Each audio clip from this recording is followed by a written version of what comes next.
ನಮಸ್ತೆ ಗೆಳೆಯರೇ, ಶ್ರೀರಂಗ ಮೀಡಿಯಾಗೆ ಸ್ವಾಗತ ಸುಸ್ವಾಗತ.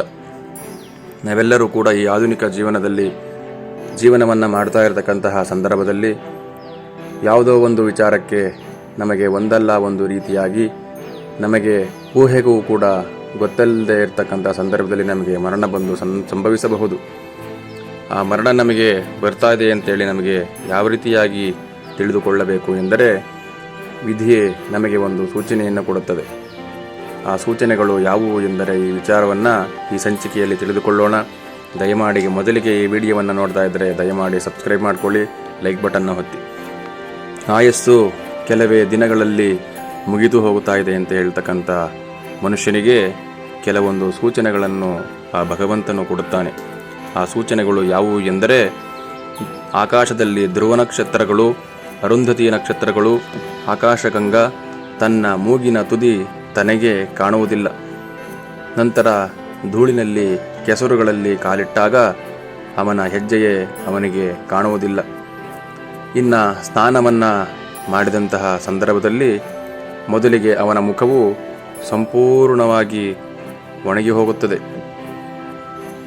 ನಂತರ ಸೂರ್ಯ ಚಂದ್ರರು ಎರಡೆರಡಾಗಿ ಕಂಡರೆ, ವೃಕ್ಷಗಳಲ್ಲಿ ಬಂಗಾರ ತೋರಿದಂತಾದರೆ ತನ್ನ ಹೆಜ್ಜೆಗಳೇ ತನ್ನಗೆ ತೋರದಿದ್ದಾಗ, ಎರಡು ಕಿವಿಗಳನ್ನು ಮುಚ್ಚಿಕೊಂಡಾಗ ದೇಹದ ಒಳಗಿನ ಘೋಷವು ಅವನಿಗೆ ಕೇಳಿಸುವುದಿಲ್ಲ. ತನ್ನ ಶಿರಸ್ಸೇ ತನಗೆ ಜಲಾದಿಗಳಲ್ಲಿ ಪ್ರತಿಬಿಂಬವಾಗಿ ತೋರಿಸುವುದಿಲ್ಲ. ಯಾವ ರೀತಿಯಾಗಿ ಎಂದರೆ, ನೀರಿನ ಮುಂದೆ ನಿಂತಹ ಸಂದರ್ಭದಲ್ಲಿ ಅವನ ಪ್ರತಿಬಿಂಬವು ಆ ನೀರಿನ ಒಳಗಡೆ ಕಾಣುತ್ತದೆ. ಆ ನೀರಿನ ಒಳಗಡೆ ತನ್ನ ಪ್ರತಿಬಿಂಬವು ಅವನಿಗೆ ಕಾಣಿಸದೇ ಇದ್ದಂತಹ ಸಂದರ್ಭದಲ್ಲಿ, ತನ್ನ ನೆರಳೇ ಅವನಿಗೆ ಕಾಣಿಸದಿದ್ದಲ್ಲಿ ಆತನು ಶೀಘ್ರವಾಗಿಯೇ ಸಾಯುತ್ತಾನೆ. ಇನ್ನು ಕೆಲವೇ ದಿನಗಳಲ್ಲಿ ಅವನಿಗೆ ತನ್ನ ಸಾವು ಬಂದಿದೆ ಅಂತೇಳಿ ಅವನಿಗೆ ತಿಳಿದುಕೊಳ್ಳಬೇಕು.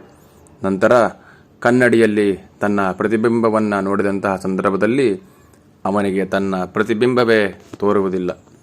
ಇಂತಹ ಸಹಜವಾದಂತಹ ಸೂಚನೆಗಳು ನಮಗೆ ಗೊತ್ತಾದಂತಹ ಸಂದರ್ಭದಲ್ಲಿ ಇನ್ನು ಕೆಲವೇ ದಿನಗಳಲ್ಲಿ ನನ್ನ ಪ್ರಾಣವು ಹಾರಿ ಹೋಗುತ್ತದೆ ಅಂತ ಹೇಳಿ ನಾವೆಲ್ಲರೂ ಕೂಡ ತಿಳಿದುಕೊಳ್ಳಬೇಕು.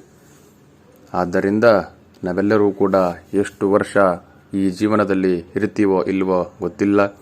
ಆದ್ದರಿಂದ ಎಲ್ಲರಿಗೂ ಕೂಡ ಒಳ್ಳೆಯದನ್ನು ಮಾಡಿ, ನಾವು ಕೂಡ ತಮ್ಮ ಜೀವನದಲ್ಲಿ ಒಳ್ಳೆಯ ರೂಢಿಯನ್ನು ಅಳವಡಿಸಿಕೊಂಡು ತಮ್ಮ ಜೀವನವನ್ನು ಸುಸೂತ್ರವಾಗಿ ಆಯುರಾರೋಗ್ಯದಿಂದ ಕಳೆದು ಕೊನೆಯಲ್ಲಿ ಅತ್ಯಂತ ಶ್ರದ್ಧೆಯಿಂದ ಭಕ್ತಿಯಿಂದ ಭಗವಂತನ ಪೂಜೆಯನ್ನು ಪ್ರಾರ್ಥನೆಯನ್ನು ಮಾಡಿ ಈ ಜೀವನವನ್ನು ಅತ್ಯಂತ ಸಂತೋಷದಿಂದ ಕಳೆಯೋಣ ಅಂತ ಹೇಳಿ ಈ ಸಂಚಿಕೆಯನ್ನು ಇಲ್ಲಿ